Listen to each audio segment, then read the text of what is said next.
আসসালামু আলাইকুম। শামসুল ইসলাম আপনাদের সবাইকে সাদর আমন্ত্রণ জানাচ্ছি। India versus Pakistan, the high voltage blockbuster match in ICC match টি20 ওয়ার্ল্ড কাপ। আজকে সেটা Nassau county international cricket ground new ইয়র্কে অনুষ্ঠিত হতে যাচ্ছে। বাংলাদেশ সময় রাত 8:30টায়, ইন্ডিয়ান স্থানীয় সময় রাত 8টা এবং স্থানীয় সময় সকাল 10:30টায়। এই পিচটা নিয়ে কিন্তু কথা হচ্ছে, ড্রপ ইন পিচ, এবং এই মাঠে যে ম্যাচগুলো অনুষ্ঠিত হয়েছে লো স্কোরিং ম্যাচ হয়েছে। সাউথ আফ্রিকা এই মাঠেই শ্রীলঙ্কা দলকে 77 রানে গুটিয়ে দিয়েছে আপনারা জানেন, এবং সেই রান তাড়া করতে গিয়ে সাউথ আফ্রিকা বেশ স্ট্রাগল করেছে। নেদারল্যান্ডসের বিরুদ্ধে সাউথ আফ্রিকা এই মাঠে খেলেছে, সেখানেও কিন্তু নেদারল্যান্ডস খুব দ্রুত সাউথ আফ্রিকার 4টা উইকেট তুলে নিয়েছিল মাত্র 104 রান তাড়া করতে গিয়ে। সাউথ আফ্রিকা সেখানে বেশ হোঁচট খেয়েছিল শুরুর দিকে, যদিও পরে তারা সামলে নিয়েছে। So pitch is a factor. 96 রানে গুটিয়ে দিয়েছিল ইন্ডিয়া আয়ারল্যান্ডকে এই মাঠে। সো এখানে বেশ কিছু পিচ রয়েছে। 1 নম্বর পিচে খেলা হয়েছে, 4 নম্বর পিচে খেলা হয়েছে, 2 নম্বর পিচে খেলা হয়েছে, 3 নম্বর পিচটা এখনো খেলা হয়নি। একটা ফ্রেশ নিউ পিচ দেয়া হবে নাকি ইউজড পিচ, যেগুলোতে এর আগে ম্যাচ অনুষ্ঠিত হয়েছে 4 নম্বর কিংবা 2 নম্বর পিচে খেলা হওয়ার সম্ভাবনা প্রবল।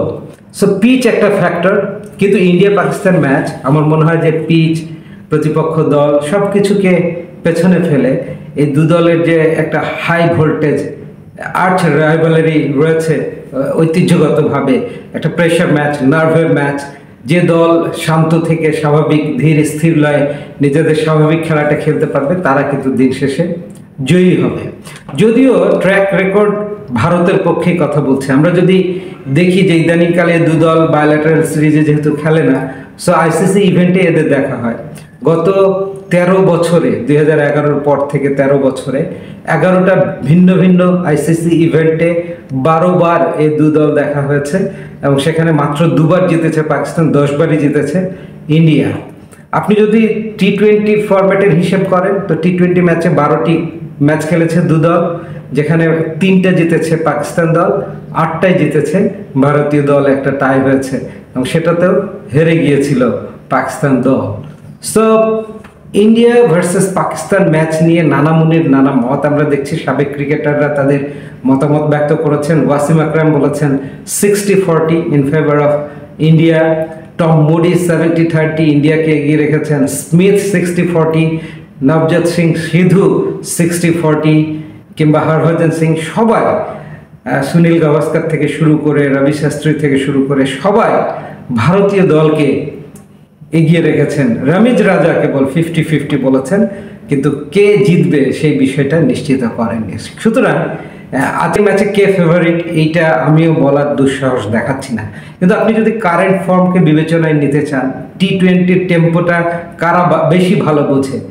আইপিএলে ওই রকম high profile high voltage match খেলে আসা ইন্ডিয়ান টিমের প্রত্যেকেই কিন্তু এক একজন ম্যাচ উইনার। গিভেন ডেতে যেই সুযোগ পাবে ম্যাচ জিতে বের হয়ে আসার মতো ক্ষমতা ব্যাটারদের রয়েছে, বোলারদের রয়েছে। পেসার ডমিনেটিং একটা উইকেট, এবং এখানে আপনি যদি দু দলের পেস অ্যাটাক দেখেন, আফ্রিদি, নাসিম শাহ, হারিস রৌফ এবং মোহাম্মদ আমির, 4জন দুর্দান্ত সিমার। ইন্ডিয়ান টিমেও 4জন ইনফর্ম সিমার রয়েছে। বুমরা অনবদ্য, সিরাজ, তার সাথে আর্শদীপ সিং এবং হার্দিক পান্ডিয়া সিমিং অলরাউন্ডার। পান্ডিয়ার এই জায়গাটা কতটা দুর্বল সেটা ম্যাচ শুরু হলে বোঝা যাবে, বাট তিনি আবার তার ব্যাটিং অ্যাবিলিটি দিয়ে সেই ঘাটতি কমতিটুকু পুষিয়ে দিতে পারেন। Toss and field Nassau cricket গ্রাউন্ডে অবভিয়াস ডিসিশন, টি20 ফরম্যাট বলে কথা। 34,000 অফিসিয়াল যে ধারণ ক্ষমতা রয়েছে নাসাউ ক্রিকেট গ্রাউন্ডে, ফুল হাউস হবে, প্যাক থাকবে গ্যালারি। সো দু দলের খেলোয়াড়রা এখানে যারাই নার্ভের পরিচয় দিতে পারবে তারাই জিতবে। তবে হ্যাঁ, একটু তো মানসিকভাবে ব্যাকফুটে আছেই।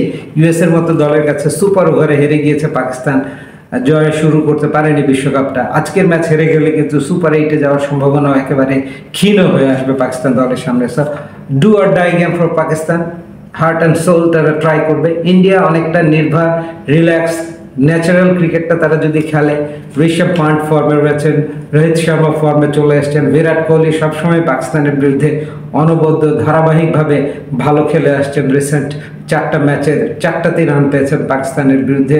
So all together my money for India in all regards, তাদেরকে এগিয়ে রাখতে হচ্ছে। তারপরেও আমার মনে হয় যে একটা লো স্কোরিং থ্রিলার দেখতে যাচ্ছে আজকের সন্ধ্যায় ইন্ডিয়া ভার্সেস পাকিস্তান ম্যাচে। দু দলের যে টিম কম্বিনেশন রয়েছে সেখানে ভারতীয় দল হয়তো আনচেঞ্জড প্লেইং 11 নিয়েই মাঠে নামবে, অন্যদিকে পাকিস্তান দল হয়তো একটা পরিবর্তন নিয়ে মাঠে নামতে পারে। তারা ড্রপ করবে আজমকে। পিচের যে বৈশিষ্ট্যটা সেটা দেখছি যে অপ্রত্যাশিত বাউন্স হচ্ছে, অতিরিক্ত সিম মুভমেন্ট হচ্ছে, স্লো আউটফিল্ড, সব মিলিয়ে ব্যাটারদের জন্য রান করা খুবই দুঃসাধ্য। বরং পেসারদের জন্য, বোলারদের জন্য এখানে অনেক কিছু রয়েছে। সো বোলার দু দলের যারাই ভালো করবে তারাই ম্যাচ জেতাতে সাহায্য করবে। আই গেস ইন্ডিয়া পাকিস্তান দু দলেরই বেটার সিমিং অ্যাটাক রয়েছে এবং আজকে ব্যাটারদের চেয়ে বোলারদের ডিসপ্লেটায় বেশি করে নজর কেড়ে নেবে। Good wishes for both the side. আমরা একটা এক্সাইটিং, এন্টারটেইনিং, থ্রিলিং ম্যাচ দেখতে যাচ্ছি for sure. Stay tune with Shamsul Islam. ভিডিওটি ভালো লাগলে অবশ্যই আপনারা শেয়ার করবেন। Thanks for watching.